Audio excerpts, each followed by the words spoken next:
Welcome to Blooming Wildwood Homestead, and today it is going to be a scorcher here in Western Washington.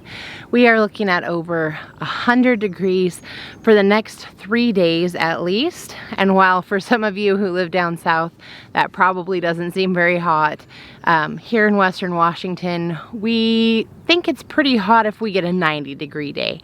So I'm a little bit concerned about some of the plants that are out and about, and it does make getting some gardening done a little bit more challenging. So I thought I'd bring you along to see what exactly I'm going to be doing today on this hot and sweltering over 100-degree day. We are going to put some shade cloth over some fairly new lettuce plants. Hopefully that will protect them a little bit from the extreme heat, and then we're going to get some fall planting done because it is time to get some of those plants started so that they're ready for a fall crop. All right, come along and let's see what we can accomplish today. Some of this lettuce bed is naturally shaded by the apple tree, so I don't have a lot of shade cloth. We haven't really needed a ton of it in our Western Washington climate, but we're gonna give it a try. And I'm gonna start down here at this end where it's a little bit more, a little less shaded and a little sunnier. I've used some of these green hoops before when I've had smaller beds, and they worked quite well for being able to put a row cover over the top. However, we're gonna have to get a little creative because these beds are a little wider than my urban location was. This is the shade cloth that I have here, so we'll see about how much we can cover. I think it's pretty much square, but we'll see.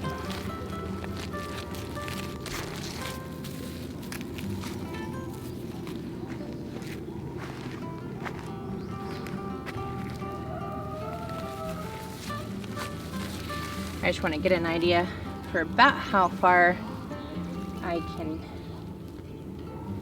cover. As you can tell, everything is precisely measured. That's the way we roll. Not really. That's a joke. And I'm just going to go ahead and tie this to the post or the hoop here.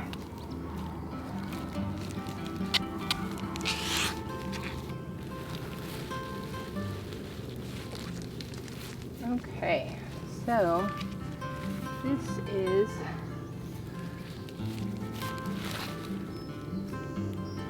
actually going to be a little wider than the bed, which is fine.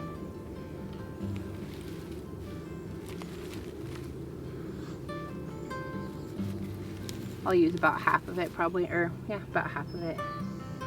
Now the tomato doesn't need to be covered by the shade cloth, but due to the fact that it just ended up in here, it's gonna get covered too for now. You can get shade cloth that will block different amounts of light. I believe this particular one will do about 40%. It takes care of a good portion. And then we're gonna see if we can finish her off down here. Here we go.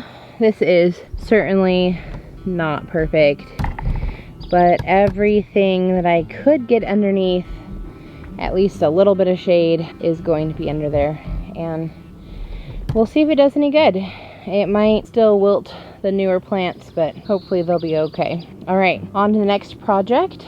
We are going to head over and get some planting done. We're getting started with some of our fall planting here, and if you live in the Pacific Northwest, now is the perfect time to get your plants started so that they have the maximum opportunity to grow during the time when we have the most sunlight available. So it's a great time to go ahead and get started with all of these items.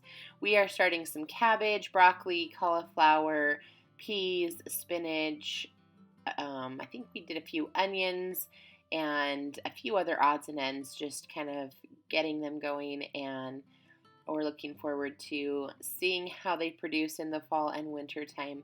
You'll notice if you've followed any of my videos in the past, I typically use soil blocks, which I really, really love for getting seeds started. However, after we discussed it, we decided that probably using the styrofoam trays would be better for the summertime just because it will help to retain some moisture, whereas soil blocks may have more of a tendency to go ahead and dry out. So that's why we're using the styrofoam trays in this particular case.